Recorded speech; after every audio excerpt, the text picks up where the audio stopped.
It's important to know what the different things on a box plot mean. So I'm just going to start by talking about it a little bit. We get the maximum here of any of the data points. We get the minimum here. In fact, this one is the median, the middle one. And that leaves us with the lower quartile and the upper quartile. Sometimes these are called Q1, Q2, Q3, but that's mainly at A level, I believe.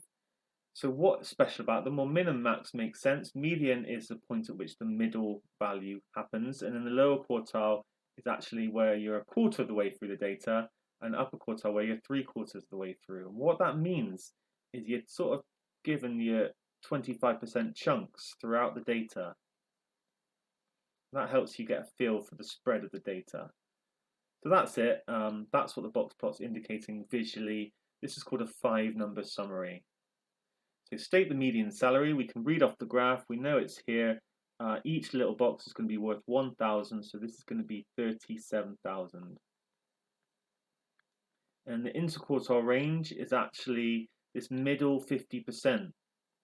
That's what we mean by the interquartile range. It sort of gives you a good idea of spread, ignoring the extreme values. It's a really useful quantity, and we can find it by doing the upper quartile minus the lower quartile, which we can read off. That's going to be 43,000 minus 21,000, which is going to be 22,000.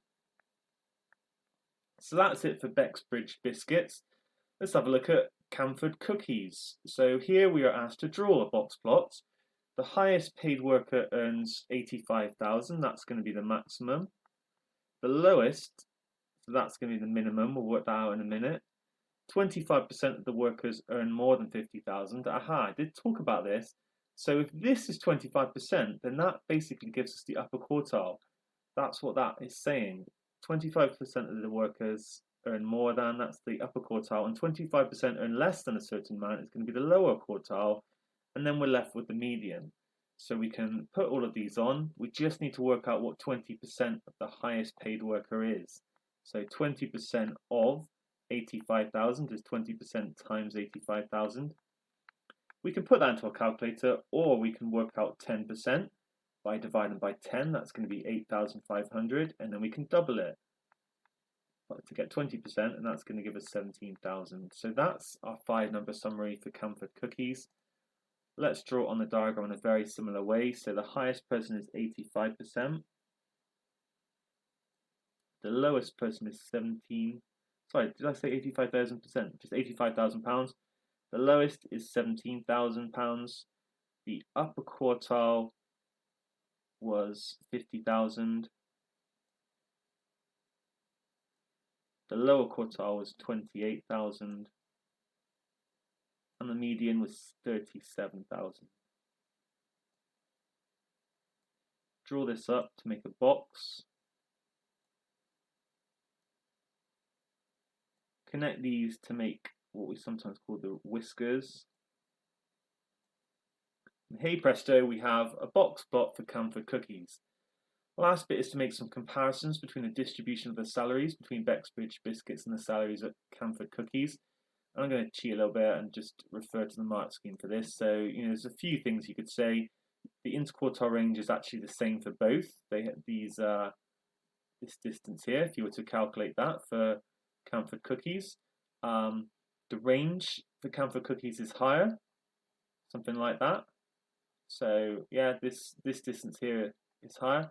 The average or the median salary is best to say median really, because the mean is an example of an average as well. So I would go with median. Salaries are the same, 37,000 for both. The middle 50% of the salaries for Camden Cookies are higher. So that's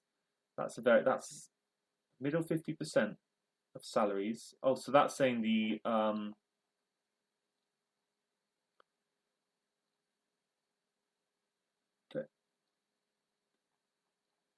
let me just look at this. So what's the upper quartile?